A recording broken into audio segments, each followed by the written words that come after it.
are you today? Welcome to Coffee with Casey. We take a few minutes, take a look at the market, see where it's going. We do this show every Thursday because markets change and they change fairly quickly. So we want to make sure that we see what's coming and see what's coming. So, it's funny, Julie put up a Facebook post about our March settlements. And it's a lot of settlements, and I was looking at every one of them and realizing that the decisions that were made on buyers and sellers were made months ago, right? So December and January, where all the action was happening, these are the results that's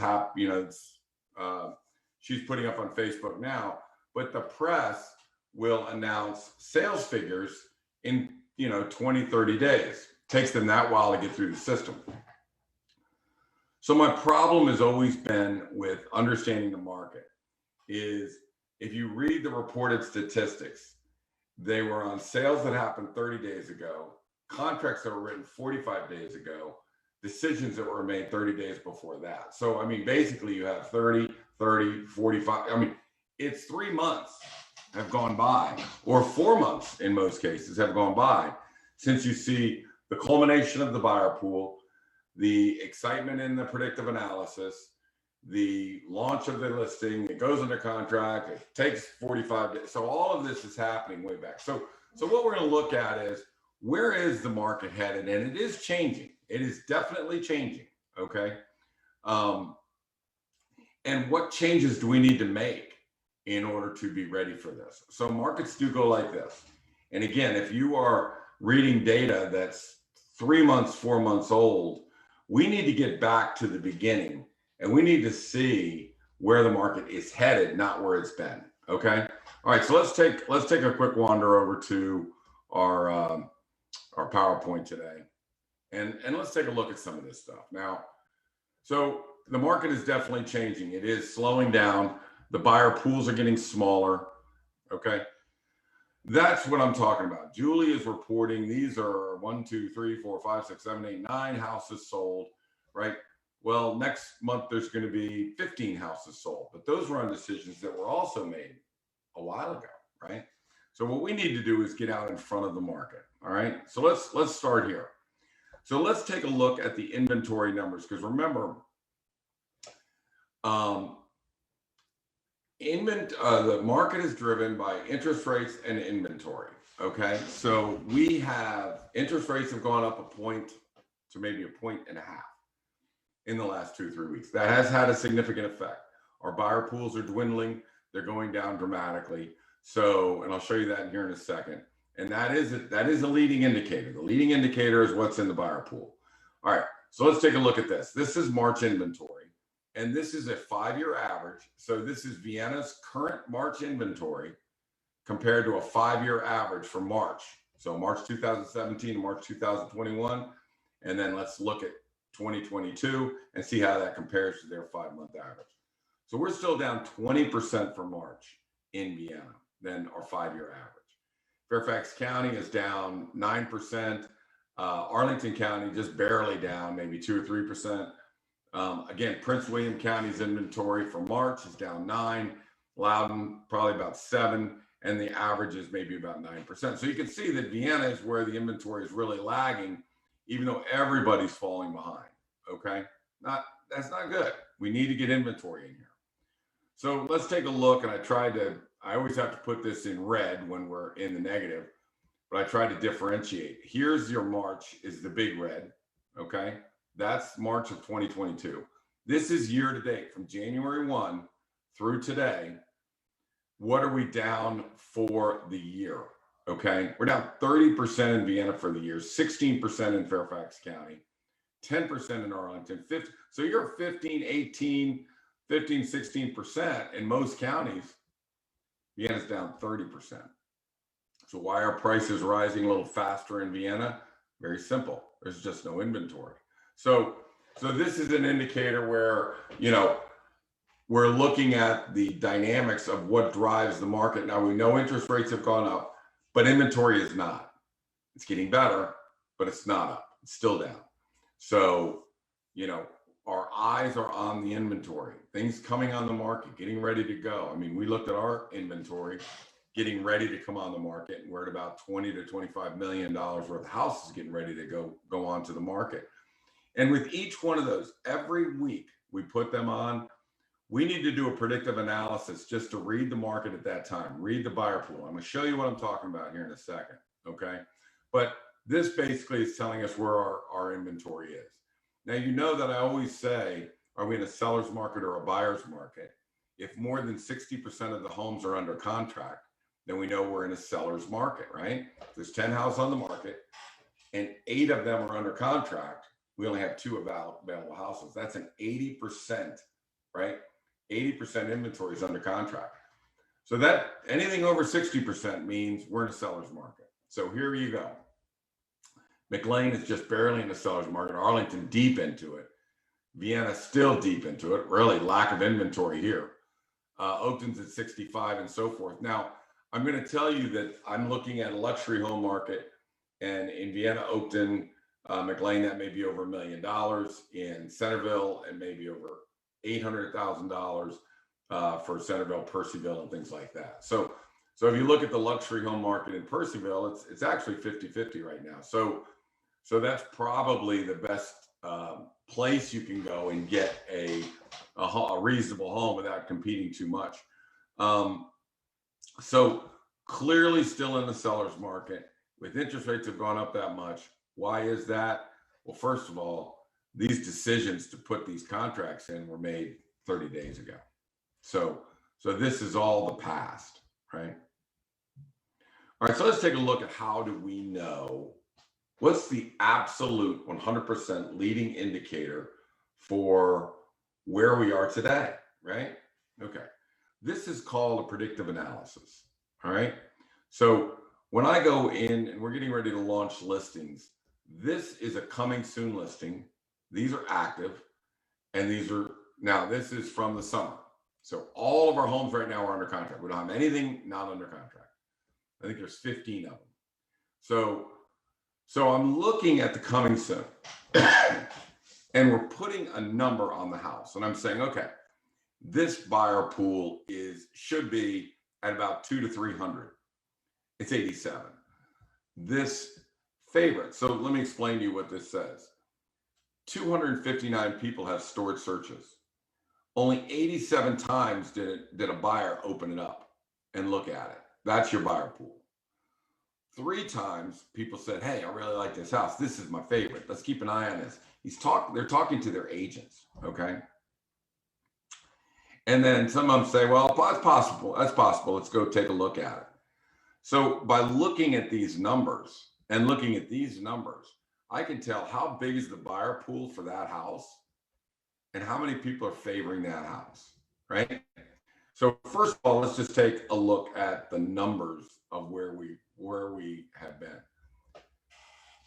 This is summer, kind of light. Now look at what happened in February. Look at the buyer pools in February, right? 500, 800, 600, 645, 1,000, 1,000. Look at the favorites of people favoring these houses. So when I'm looking at that, I'm saying, holy cow, this is an incredible buyer pool. We are going to get murdered with 30 contracts or 20 contracts. So all of these houses, as we're putting them on the market, are testing and saying, go. You got to go. Everybody's got to go. Go, go, go, go, go. Even this one right here, small buyer pool, 7 favorites. Although we know that Moore Avenue, one of the data points is that Moore Avenue had an 8-car garage. Moore Avenue was a California arts and crafts, okay? Very popular with people coming in from the West Coast. The 8-car garage, or the 8-car units, could fit into the garage because they had lifts and things like that. And we knew that our market was car collectors, right? So we need somebody that loves cars, coming in from the West Coast, target market them, and we knew we had them. So forget this. What this is telling me is people that were saying, let me have a house of this size, this thing in Vienna, only 135, very small market, Only 7 really loved it. That's small, right? But we knew that this one we were marketing outside of the area for this client. And 85% of the buyers, 85% of the buyers now, get your arms around this, come from the Arlington corridor or out of state. 85% of the Vienna buyers and Oakton buyers are coming from outside and are not looking currently in Vienna, right? So when we do outbound social media marketing, we're trying to get people looking, car collectors that are looking for expensive homes in McLean and Arlington. Show them this house. Show them this house on their Facebook. Show them this house on their Instagram. Show them this house in their Wall Street Journal feed. So we knew we had the phone calls. So I totally blew off these numbers because I knew I had a unique situation, different data points. Now, what does it look like today? And I can't show you that, right? Because we have, this is sensitive information. These houses were coming on the market at that time, so I can't show you what's coming on this weekend, right? But I can tell you that in general, the buyer pools are a third of what they were at this point. A third of. They're back down to hundreds and 200s. They're back down to 7s, 8s, 9s, and 10s. So what does that tell me? That tells me the buyer pool is being affected. The buyer pool is shrinking, right? Maybe it's because interest rates are rising, right? But again, I think you got to remember there's 2 types of buyers out there. There's have-tos and there's want-tos. The have-tos are still there. They have to have a house. Their current house is too small. They just moved into the area. They have a job. They're living in executive housing. They've got to get a house. They just have no choice. Those are the have-tos. The want-tos are the, I'd like to get a bigger house. I just would like to get a bigger house. I want to get a bigger house. Okay, that's your want-tos. So the want-tos try a little bit, fail, and walk away. The have-tos, they're still swinging. They are not going anywhere. So we are down to the rock solid have-tos, right? Are they still bidding $100,000 over list price? Absolutely. Are they still having to buy? Yes. And as long as the inventory maintains that way, right? As long as it stays, then you're going to have those, what we call unicorns, that are willing to pay that premium dollar over list price. So here's how I can say with confidence that the favorites, which are blue, and the greens are the contracts. So you can clearly see if I have a number of favorites up here, I'm going to get these contracts. And if I have favorites down here, I'm going to get no contracts. So at this time, right? So let's talk about the market. You need to be current on the weekly updates of the market. That's why I spend my time and do this show. You need to be current. My sellers do. My agents do. Everybody needs to be cognizant because we're dealing with contracts, right? We're dealing with a lot of contracts and mentals, and fear and greed drive the market. You got to remember that. Fear and greed will always drive the market. So you have to figure, am I feeding to the greed or am I feeding to the fear? Right? So when you're negotiating contracts, there's a lot of money on the line. So let me show you how we use the earliest indicators to make people money. All right. So we launched 94 houses last year. We had 13 that did not test well. 13 where I went to the seller and I said, hey, we do not have a buyer pool. I mean, the buyer pool is very small. We don't have many favorites. We're not getting any love from social media. I see a problem. So we do this during coming soon. We do all of our marketing during the coming soon period. Now here's how much money this makes and saves sellers, right? So let's take Parapet Way here. I go to Parapet Way and we're coming soon at 1.55 million. We're not showing well. We go to 1.5 million. So we drop it back to 1.5 million. We lower the list price when we launch it. Why? Because I can see we're not getting contracts at 1.55. So 1.5, that did the trick. That got a much bigger buyer pool, triple the buyer pool, got a lot of favorites, and the contracts came in at 1.65 million. They dropped the list price from the predictive analysis. They dropped the list price $50,000 and yet made 150,000 over list price, no home inspection, no appraisal. So when somebody says, do your magic, that's the magic. Here's the magic right here. The predictive analysis determines list price. The list price will determine how many contracts we're going to get. And we know whether we're getting contracts before we launch the listing.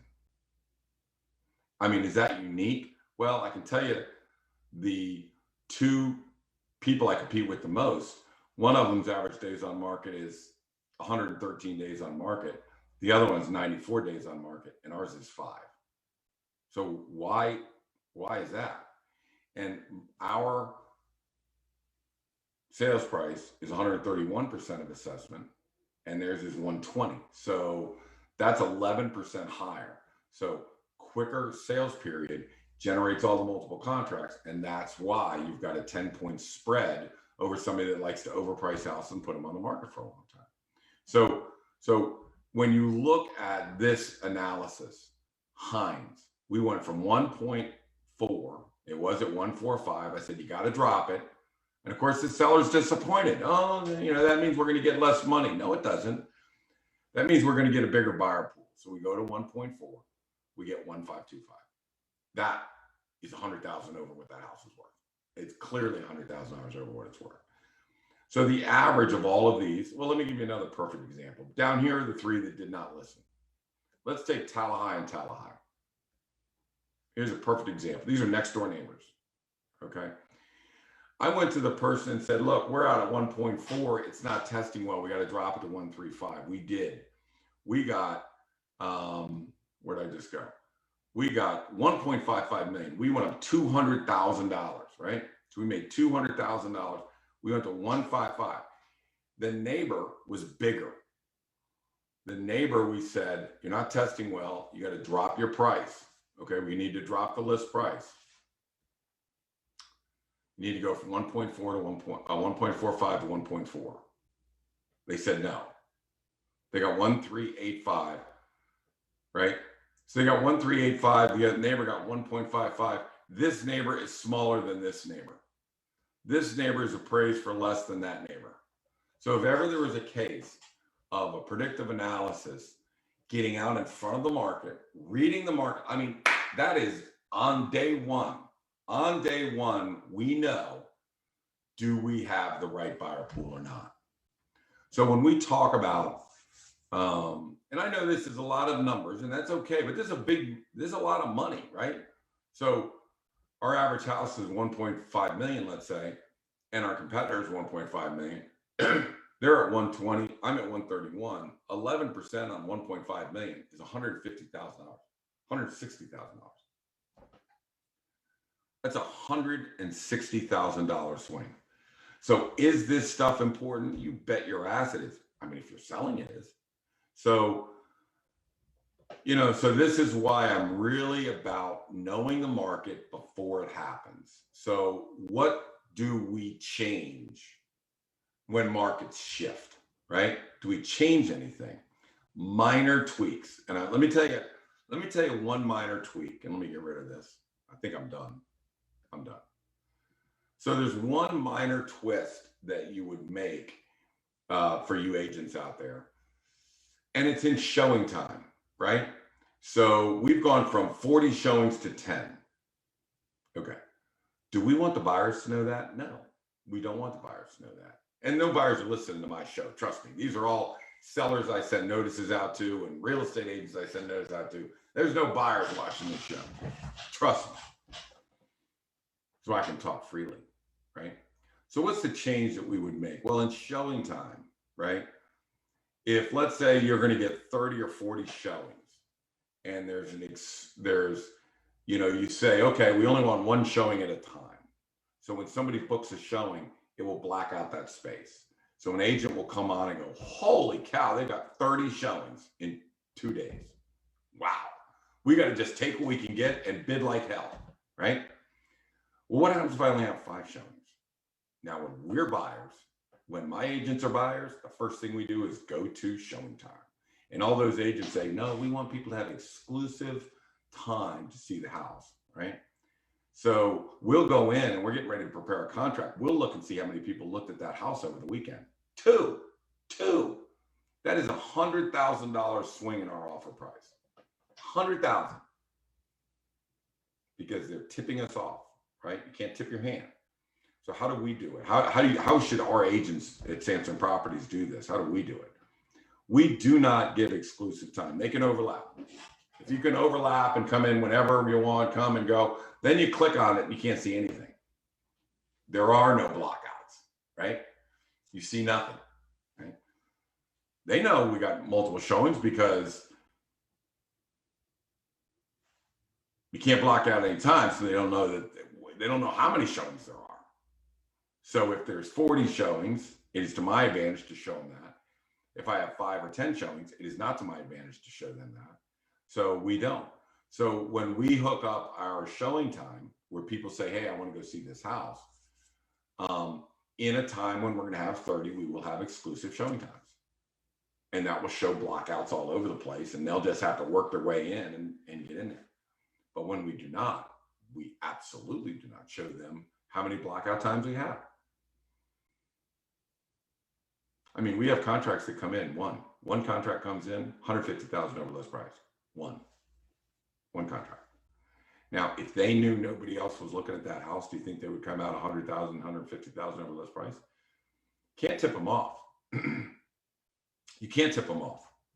Does the pricing strategy change? No. I may be a little firmer with the seller because I say, hey, we really should be out there 1.3. You want to test 1.35? Fine. We'll adjust if we have to. But now I'll probably say we need to be a little more conservative. Let's just stay at 1.3. I'm just going to highly recommend 1.3. And they're going to say 1.35, and I'm going to try and talk them out of it, right? If they don't want to, they don't want to. I had 3 people, and then I'll show them that sheet. Well, the people that did change did this. People that didn't change got that. So let's get up here, not down here. Let's make 137,000, not lose 25, 30,000 bucks.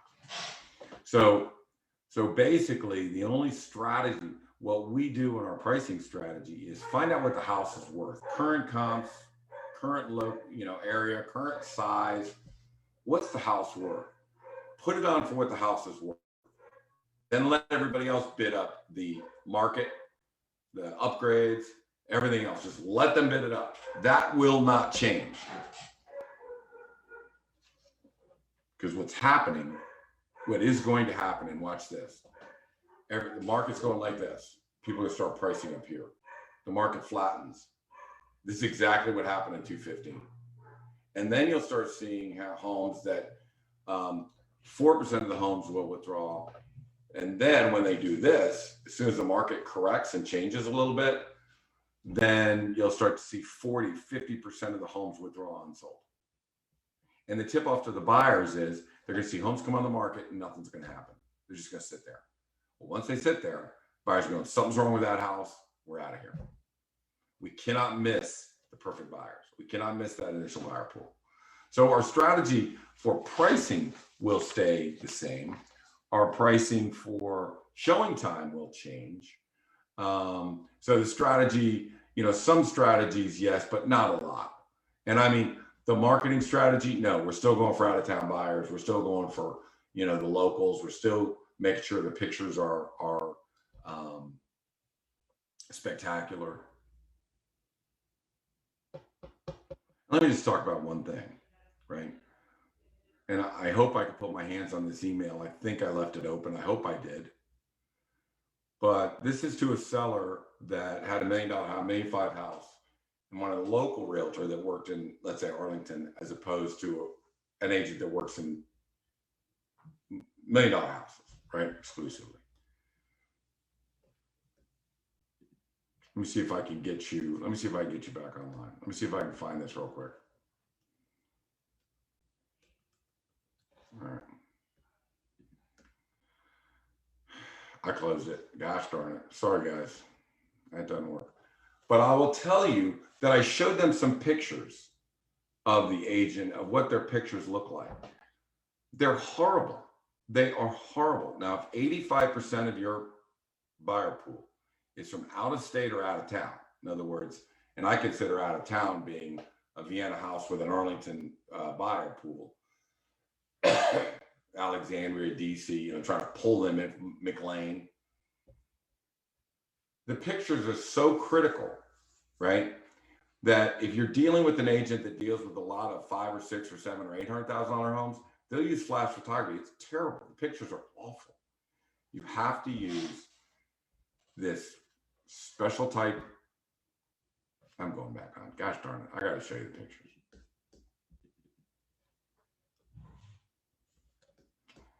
I'm going to whip on this real quick, guys. I want to show you what pictures have to look like. Oh, geez.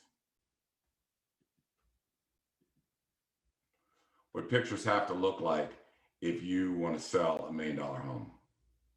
These pictures are spectacular of this house, but I want to get to a specific picture group.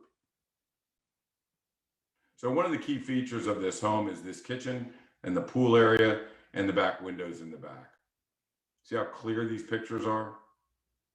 Now I want to get to the ones that really knock people out. All right, you see that? That will bring people in from Arlington. That will bring people in from out of state. This will bring California buyers in. This will bring them all in. You can see the architectural features of the house. You can see the windows. I mean, the houses I was looking at yesterday that I made this comment on to the seller, it was just horrible. I mean, this is spectacular. So your pictures, when you're dealing with $1 million homes, need to be spectacular. Your marketing, nothing's going to change. Same as always. Now you got to understand, we get reports and we can see how many people are looking at it from Facebook and Instagram. The average person in Instagram is 30 to 40. The average person in Facebook is 50 to 70, right? So the older people are looking at Facebook, the younger people are looking at Instagram. So where do you think Julie's pointing houses? Depending on our buyer pool. If I'm looking for 50 somethings, maybe it's a little more Facebook. If I'm looking for 30 somethings or 40 somethings, maybe it's a lot more Instagram, right? So when you look at it, it's knowing your buyer pool, knowing how to market it, getting the right pictures, and understanding that there's a huge difference in selling it, a $600,000 to $800,000 house to a $1.5 million home. It's a huge difference. So when you're dealing with agents, you need to say, if I'm selling a $1.5 million house, I need to know, show me your inventory of homes that you sold. And what is the things I'm looking for is days on market should be under 7, average. If they go over 7, you got a home inspection, you got a real problem. Your percentage of assessment should be at least 5 to 7 points more than the average should be if you're really any good at all. And what is the premium? What is the amount that your houses are selling for over your list price? So amount over list price, how many days does it take you to get it? And what's the percentage of assessment? Then compare those numbers. Now, once you get with your realtor and you've selected your realtor, you have to trust them, right? So a lot of our realtors have already, seen all our stuff and trust us before we walk in the door. So we don't have a trust issue, but every once in a while you do. And you'll know there's a trust issue when a seller is telling you what to do this and do this and don't do this and do this and don't do this. That means they don't trust you that you know what to do. They're going to take control. And at that point, it's just a bad fit. And for the realtors, I tell them the best listing you'll ever take is the one you don't take, right? So if they don't trust you, then you can't go forward. You just have to close your, computer, and you got to go, try to help the next seller. Because if they don't trust you, we have contract issues, we have marketing issues, we have pricing issues, we have preparing the house issues. I mean, if somebody thinks that a house that looks a little bit more like 1990s is appropriate, then and scoff at any thought of doing anything to kind of update it or spruce it up a little bit, well, that's just not right. The numbers just don't prove that to be correct. So had a little circumstance like that this week where it's like, everything you say is a problem, and then you just have to just walk away. You can't, because I have so many great sellers, and you agents have so many great sellers.